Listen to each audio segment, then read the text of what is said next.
I am William Kumwembe and I welcome you to yet another edition of the program Business Time right here on Times Television. Coming up in the program today, Mzuzu Trade Fair starts Friday and interest-capping debate rages on. We have these and other stories, so stay tuned.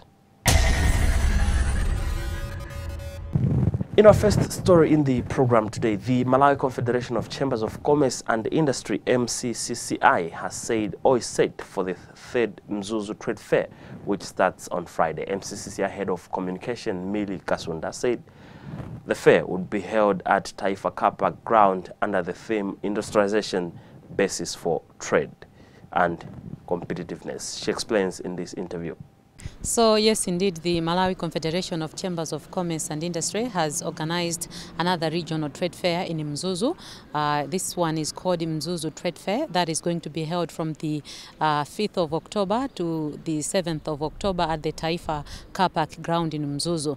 And in terms of the theme, the trade fair is an extension of the international Malawi Trade Fair that we normally organize in May. And we just want to underscore the point that industrialization is indeed a basis for trade in Malawi, and it will also help companies in Malawi to start to add value to their products and services, and in so doing they are going to become very competitive. And these regional trade fairs are being organized to bring these trade events close to the people that do need them. We are targeting SMEs, for example, that operate from the northern region and in Mzuzu in particular. So we also want to give an opportunity and chance to them to converge together and then have an opportunity to bring their products at a trade event, and also have an opportunity to interact with the big companies, and also be able to have linkages with big companies and also new partners and suppliers. So far we have 25 companies that have confirmed their participation, and we expect that maybe the number could rise as the day ends today. In terms of preparations, we are at an advanced stage, and we have managed to erect all the pavilions, and we are so much ready and pretty much ready to host the third Mzuzu Trade Fair. Audit, tax and advisory firm KPMG Malawi on Wednesday officially announced it had switched its name to Grant Thornton Malawi. The development follows the separation of the local firm and global audit giant KPMG International in June this year. We have the detail in this report. Grant Thornton is the world's sixth largest professional service network of independent accounting and consulting member firms, which provide assurance, tax, and advisory services to privately held businesses, public interest entities, and public sector entities. Briefing business executives in Blantyre on Wednesday night during a cocktail party the firm organized, Grant Thornton Malawi managing partner Lamion Gamas said the switch was necessary as one way of keeping the local firm afloat. Basically, if you look at the economy for Malawi, it's a small economy. And our colleagues in KPMG, they changed their strategy to focus mainly on the multinationals. And looking at a small country like Malawi, find that there are very few multinationals. So we couldn't cope up with their new strategy because it meant reducing our operations and maybe at the end closing the office. Grant Thornton is number 5 worldwide, and in some countries it's number 4, like Zambia. We went for the Grant Thornton because they are small and they are ready to grow. We want to grow with a firm which is also growing. Most of the time when we are with these big fours, if you look what they want, they are meant for those developed economies, and Malawi is not a developed economy. So we thought that we need to focus on small and medium entities in Malawi.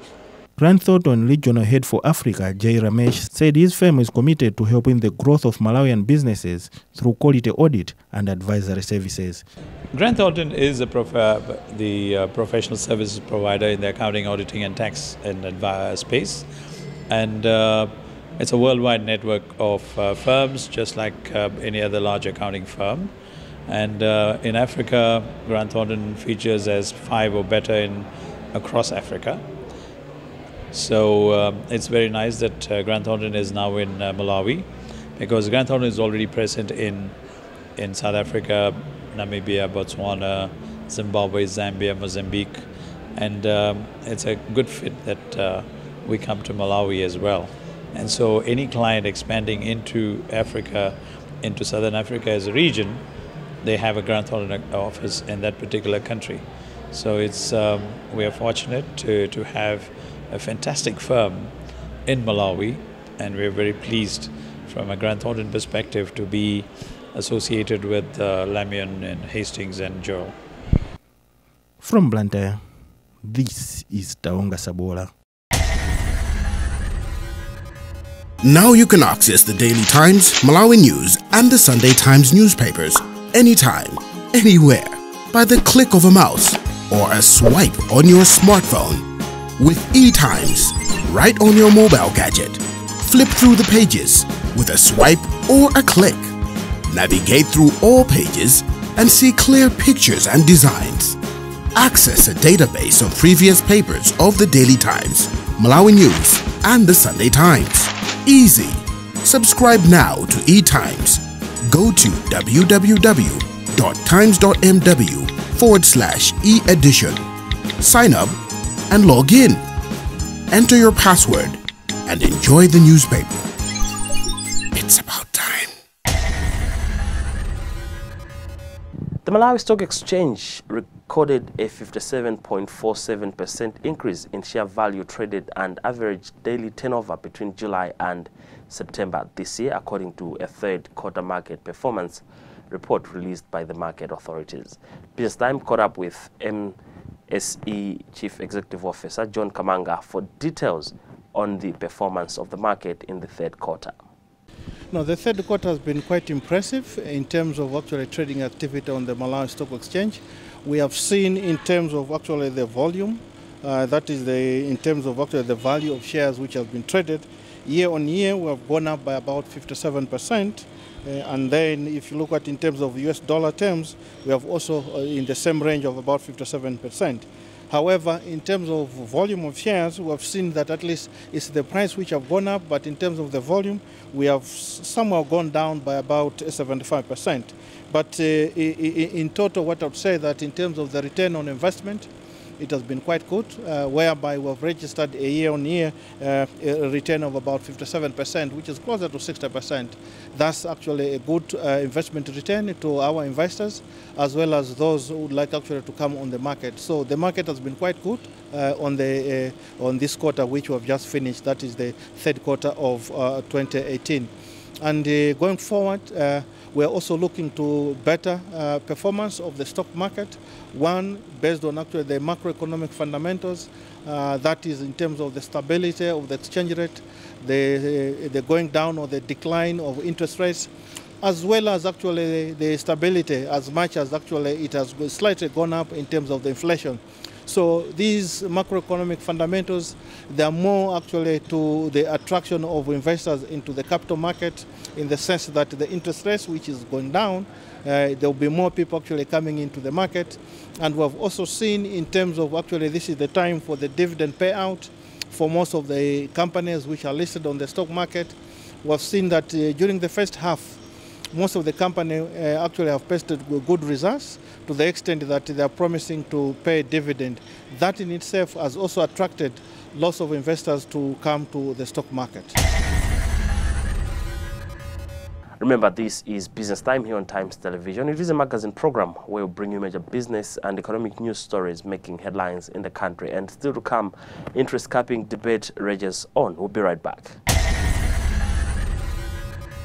Now you can access the Daily Times, Malawi News, and the Sunday Times newspapers anytime, anywhere, by the click of a mouse or a swipe on your smartphone.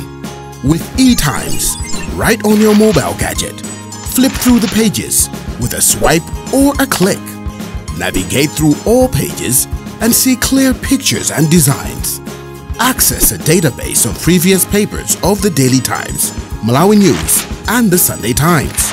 Easy. Subscribe now to eTimes. Go to www.times.mw/e-edition. Sign up and log in. Enter your password and enjoy the newspaper. It's about time. Welcome back. After engaging stakeholders in Blantyre as part of the process of drafting the interest capping bill, the debate on Wednesday moved to Lilongwe. Just like in Blantyre, stakeholders continue to be divided on the matter. Our journalist from Lilongwe, Chimwemwe Mangazi, attended the interface and talked to a number of stakeholders. A resistance, that's normal, because the bill suggests to move other people from their comfort zones. They are not used to. So when they resist, I understand. Now, what about people? People are saying that they are paying too high interest rates in this country, and they are defaulting because the interest rates are high.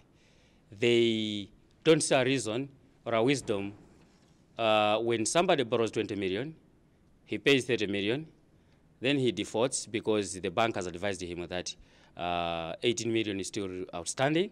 They actually grab his house or farm. They think that these are predatory interest rates, and they would wish that the financial sector be sanitized. And the interest capping bill is trying to attempt to sanitize that. Because indeed, as you also heard, that some of the interest rates that they are charged by the central bank, some of these commercial banks, is as low as about 4%. So that's about their costs. So why then should they charge a borrower 24%? I see the difference between 4 and 24 is 20. Just too big, a very big margin for a lender depositor interest rate margin. It's actually abusive, it's predatory, it's immoral actually. And maybe that's why only the banks in this country are registering these huge profits in billions, when any other player in the economy is actually registering losses. Because I think I'm finishing my consultations on 6th November. So if Parliament meets after that, it will be tabled. Because as I said in the meeting that this Parliament is going to expire next year in March. And one of its business that it has to transact before it expires is this interest capping bill. So I'll make sure that it is actually transacted before it expires. Indeed, there are a lot of things that have followed anywhere else and have worked in this country. I understand the fear that while in Zambia, there was this capping law, but then it was repealed later. But then, what about Botswana? There is a capping law. It's working in Botswana. What are the Botswanas doing to make it work? Can't we learn something from them? But at the same time, having studied what went into this law elsewhere, can we not also try to establish as to which areas they did not cover, that we should cover as we forge ahead with this law? Because the issue is about us Malawians. It's about our people, the people without shoes. These are the people who have sent me that each time they borrow from the bank, they end up losing more. They lose most of their assets. And today, I think you heard a colleague from ECAM, that's not just about people without shoes. Even those with shoes in town, they're also selling their houses because they cannot service their loans. Why? Because of the huge interest rates. Yes, there is this argument that maybe what we need to do or focus on is to create a conducive environment for these banks so that they create a win-win situation. Fine, that's a very good observation. But I'm a legislator. My duty is to legislate, and this is what I'm doing. If somebody is looking for a conducive environment to be created, that's for the government, that's for the minister, that's for the executive arm of government, but not where I belong to. So I am just doing what a legislator does. And I'm doing these consultations because I'm aware that the bill is very technical. And before it hits Parliament or chamber, it needs to be informed by those with the knowledge. To my knowledge, so I cannot speak on behalf of my colleagues, because there is one loan that I think every parliamentarian took, about 24 million. And believe you me, everybody's servicing that. And come the time the Parliament is going to expire, the loans will also expire. So I do not know how any other parliamentarian is actually being helped. But then at the same time, you should also look at the small to medium business people, the members of Chamber of Commerce. These are the people who borrow, to invest, to employ our own children. They are failing, they are closing down their business because the interest rate is high, and they are failing to service that. Maybe it's also high time we start looking at this law to have been geared to helping these type of people. And even individuals like ourselves. Why should the bank segregate us that it should look at us as risky people? Instead, it transacts with treasury through the treasury bills? Because there are a lot of excess funds our banks have. They do not want to do business with us. Instead, they are trying to do the business with treasury.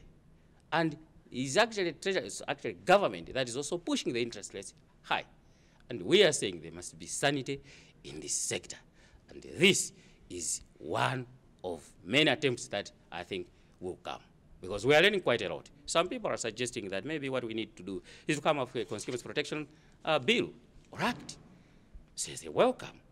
But then there is also a regulator in this sector. He's giving different instructions, directives. The question is, are the directives working? So if they're not working, do we have to sit back, let our people continue crying? You read newspapers.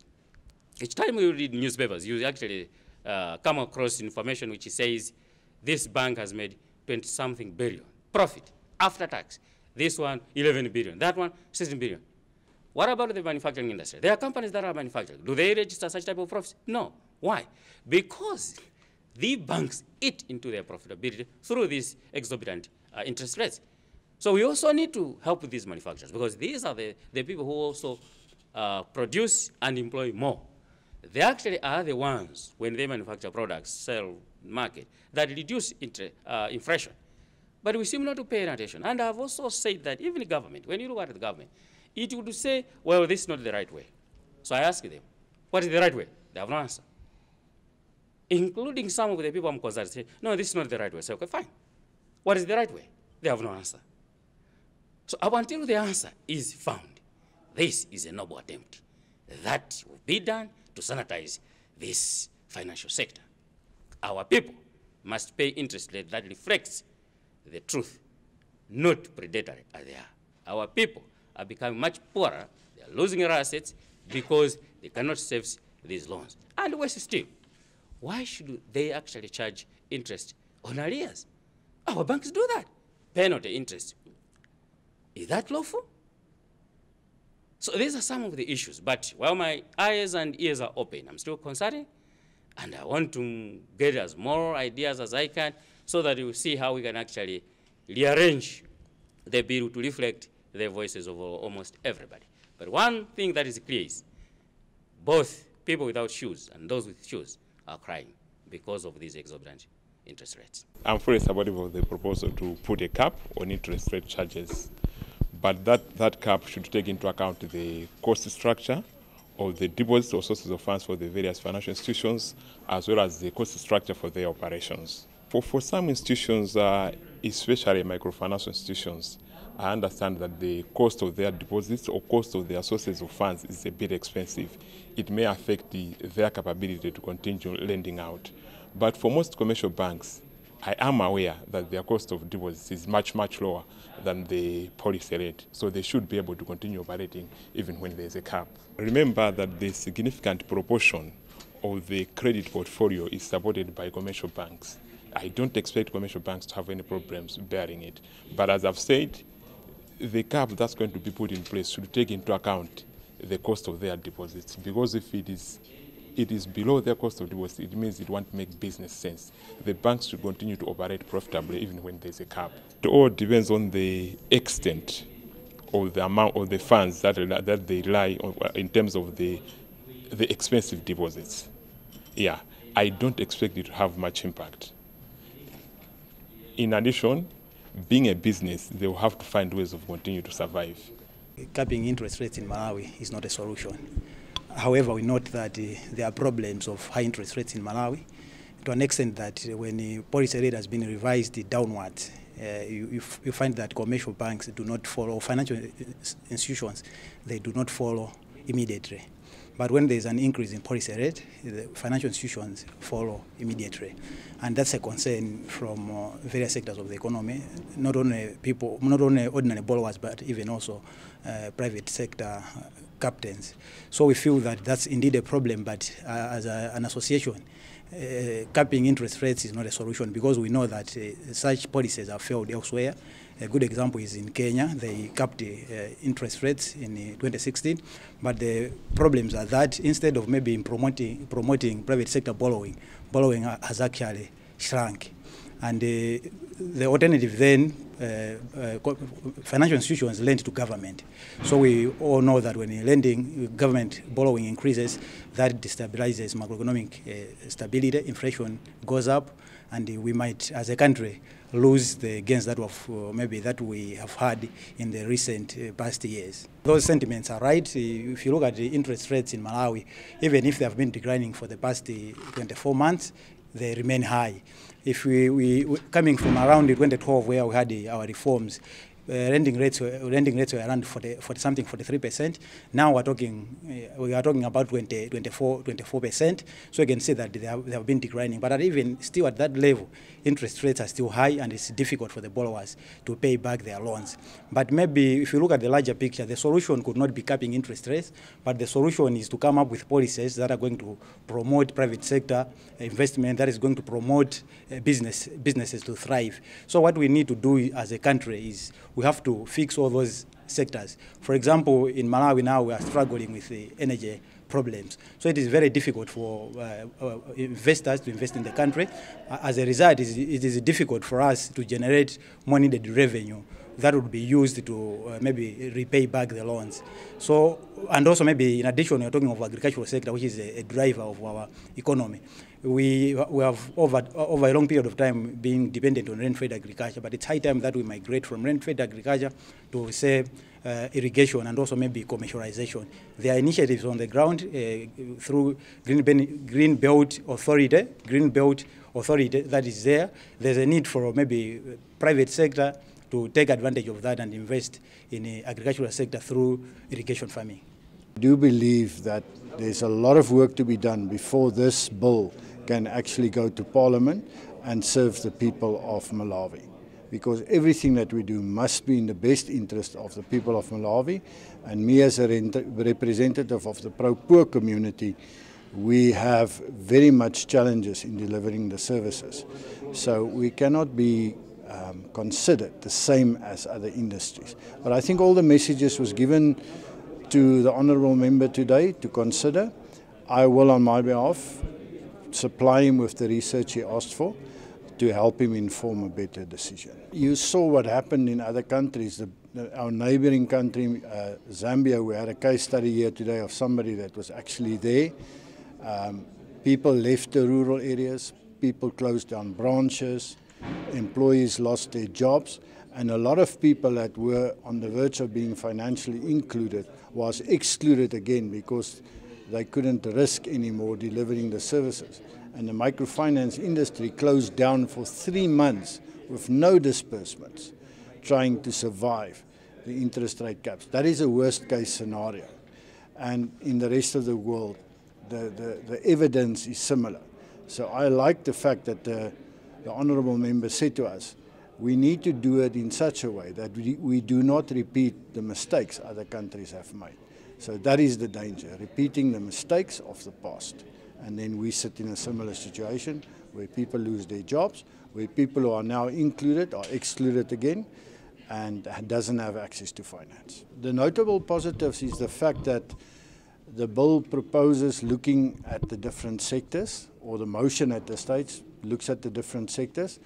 It acknowledges that one size does not fit all. It acknowledges with the role players here today, all the participants, that we are seeking the benefit of the people of Malawi, to enable the business environment, to make people have access to finance so that the economy can grow. So the bill in its very nature is positive in the sense that it's looking to establish a climate for better business, for better productivity, for more prosperity for the people of Malawi. First and foremost, I must go back to the point of we must do the research. We must go back and do the research. We must make this bill as inclusive of the different sector players in the financial sector and financial service delivery. If we can do that, if we can create a balance in that, this will be a major change and a major game shifter for Malawi. If we do not succeed, then we may face hardship that could be avoided. So we have to do our homework. If you ask anybody, they will tell you about the interest rates that they feel it's too high. So it's a genuine concern. You cannot get away from the fact that people feel interest rates are high. From being a sector player and really being on the ground, working with the poorest of the poor, working with the unbanked, the factor is that it is a very expensive service to deliver to these communities. And we do a lot of things that is normally not expected, like we do train them financially, we equip them, we help them with business plans, we mentor them, and most importantly, we go to them. We go into the rural areas, we go into the villages, and we render our support there. So I think if they are not informed and do not understand the business model, it's easy to say it's too high. But there is no real alternatives in the short term for that. If we don't go to them, they are not coming to us. They are unreached. To reach them, you have to go to them, and that comes at a very serious price. Proceeding with the program, let us now have a look at how the Malawi kwacha is faring against major trading currencies on the foreign exchange market.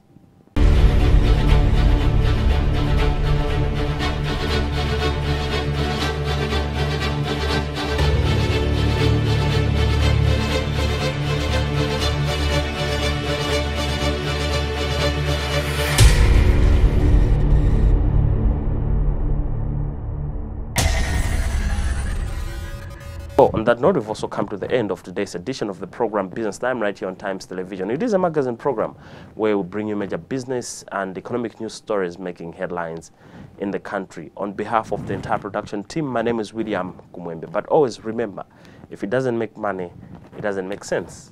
Bye for now.